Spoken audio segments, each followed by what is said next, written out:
this beautiful thing that you will all do on Wednesday. All right.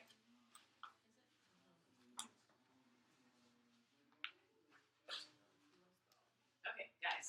So, are you done with your do now? The do now was to write a topic sentence from your essay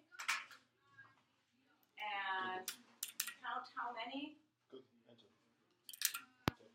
many supporting sentences you have in it, and write that number down. Okay, so how many do you have supporting your sentence? Three. Okay, and what is your topic sentence? Okay. So all three of your sentences relate to how the blood drive is amazing, right? Happy birthday. Okay. What is your topic sentence that you chose? You have a few to choose from because you have a few body paragraphs. Topic sentence. First sentence in the paragraph. Goals can be a big thing in your life, and inside goals can be a big part of success. Okay. That's the beginning of your whole essay. Read the second paragraph, the topic sentence. Realizing my strengths and future within easy was not possible. So that would be the sentence you should write down, not the introduction to your essay. Do you know the difference between the two? So when you start with an essay, so what shape do I use? Remember? The triangle. And Going then down. is it this way or upside down? Upside down. Okay, so Cookie, the first sentence of your essay, look up here, it's going to be like the biggest part of a triangle upside down. It's broad. Okay? And then you're going to get narrow and narrow until you get to your, what's at the end of your introductory paragraph? What's the last sentence of your introduction? What kind of sentence?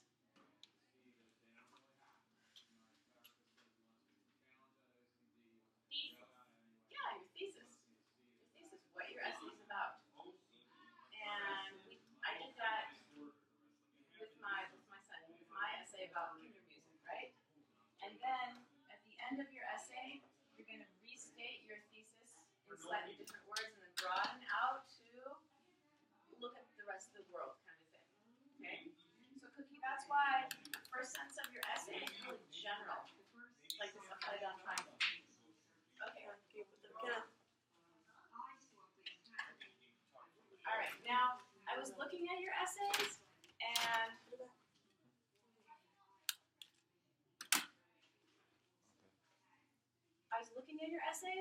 and they do still need some editing. We've got to revise and revise. There are a couple of problems. One is that I want you to use bigger words in them, so we're going to do some work later with the thesaurus to replace some of the smaller words with bigger words, okay? And then I want you to also know how to punctuate these transition words better. You remember our transition words, right? Here we go. We've got the sequential ones, first, second, third. We've got words that signal cause and effect relationship. And we've got comparison words, all these, right? We're going to learn how to punctuate these more correctly in your essay, okay? So look at this handout, semicolon before transitional phrase.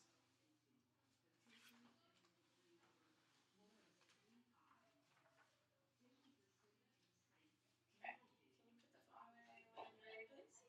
So a transitional phrase will usually start a new sentence.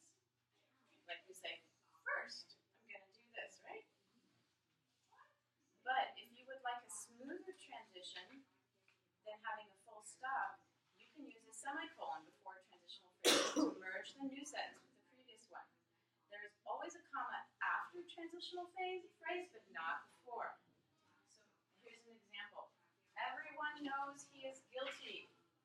Of course, it will never be proved. I could write it this way, guys.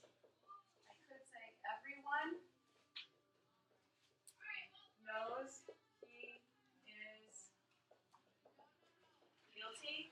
I could do a period and then start a new sentence with, of course, you know, like the same comma after, because all transitional phrases require comma after.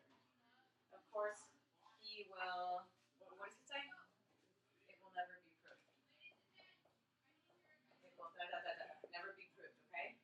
Or, look what I'm gonna do. I'm going to change this to which punctuation? What's the name of this document here? Semicolons before the transitional phrase.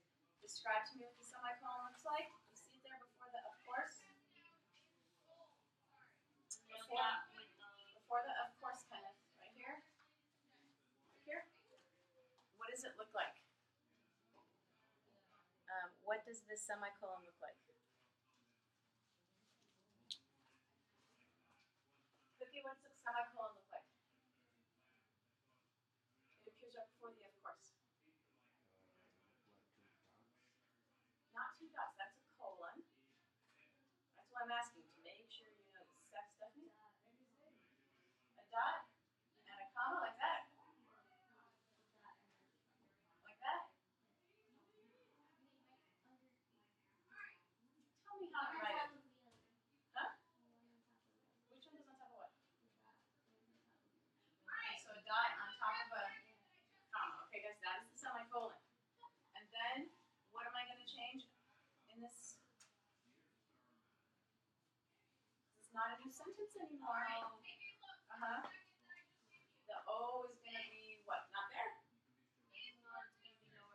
Lowercase o. Okay, so those are the changes that you make. And as always, I have my comma after the transition phrase.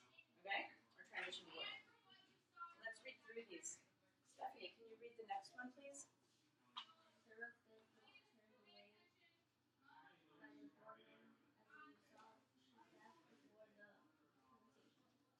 Did you hear her natural pause? So where you see the semicolon, you give a natural pause, okay? But not as big as a new sentence. So when you read it, can you, for the next people, will you say, business is booming. For example, Siemens has made 10 orders since 4 o'clock, so have that pause in there. Okay, Esme, next, I missed. I missed the early plan. However, I still made the meeting. Good. Cookie? The paper? Oh, no, the paper? I don't know.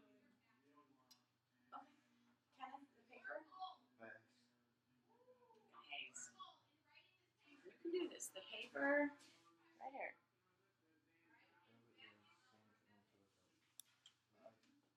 With consequently,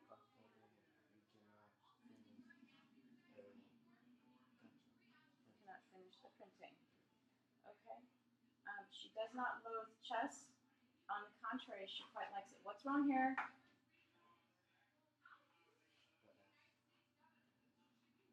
The S? That X should not be there at the end. That's showing that it's wrong. What is wrong with this sentence? There's too many commas. Yeah. What do you want to change? Take the comma out of chess. The comma after chess. What are you going to change it to? Oh. You know, both of you guys are right. Today we're practicing the semicolon one. If you change it to semicolon, you don't have to change anything else. If you change it to a new sentence, you put a period, and then what else do you do? Opposite. Yeah. Okay, great. Stephanie, the last one.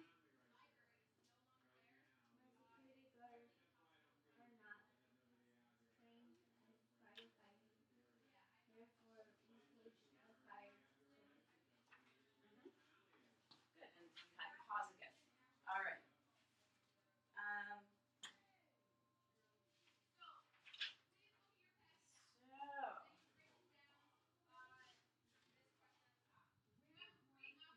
looking at my essay that I wrote. You guys get up my essay that I wrote? You guys scribbled all over it, probably like I have mine, right? Got my essay?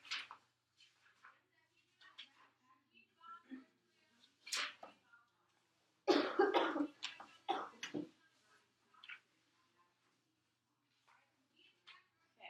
You have one highlighted in the first paragraph. You have the punctuation highlighted. Do you have my essay? it'll help you learn this together with me. So then you're gonna do it on your own. The office is calling for you, or somebody is calling for you, trying to reach you. The office? Somebody, not the office. Somebody is calling. They Oh, on the forwarded phone? it to me. Yeah, to send to you. Oh, okay, thanks. They're on hold.